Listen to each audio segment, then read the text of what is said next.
Hello everyone, this is Bliss Gaming. Today I will guide you through the most important settings in Rocket League. So, if you're a beginner or want to adjust your settings further, this video is for you. Firstly, we go down to Settings and enter a section called Gameplay.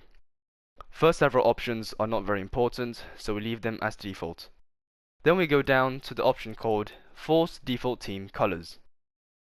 Make sure to tick this box because sometimes other players might have their own team colors, which can be distracting, and by ticking this box you will always have either blue or orange. Then we go down to the next option called Game Stat Display Level. This setting keeps you updated about your latest moves you've done. Here I suggest to keep it at main stats only, because if you put it at all stats there will be too many unnecessary notifications, which will distract you from the game. To go to the next section, we press R1, where we will see the camera options. For the first option called Camera Shake, it is best to turn it off because this option will allow your screen to shake at certain moments during your gameplay. This can be very distracting, so it is better to turn it off. The next option is Field of View, which controls the size of the field on your screen. To be able to see what is going on in the entire field, I suggest to have it all the way up.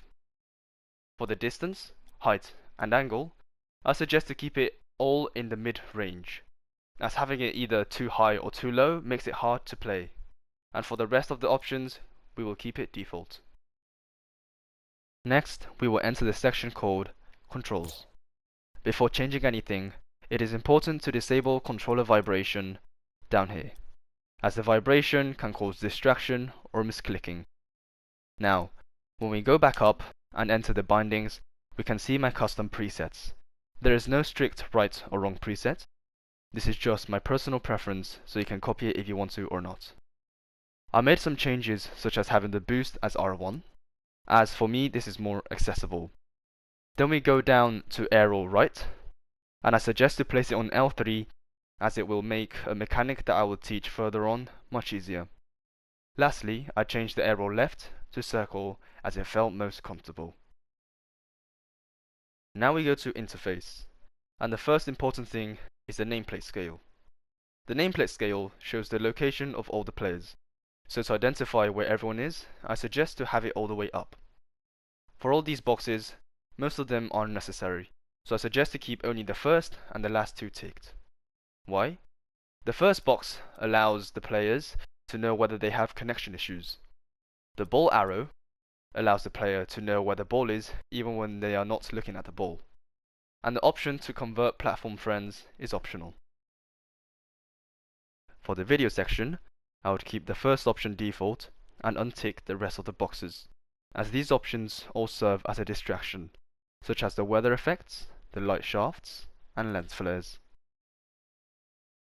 In the audio section, as I personally prefer to stay focused when grinding, I usually turn off any music, ambience, or crowd noises, as it can be very distracting and annoying.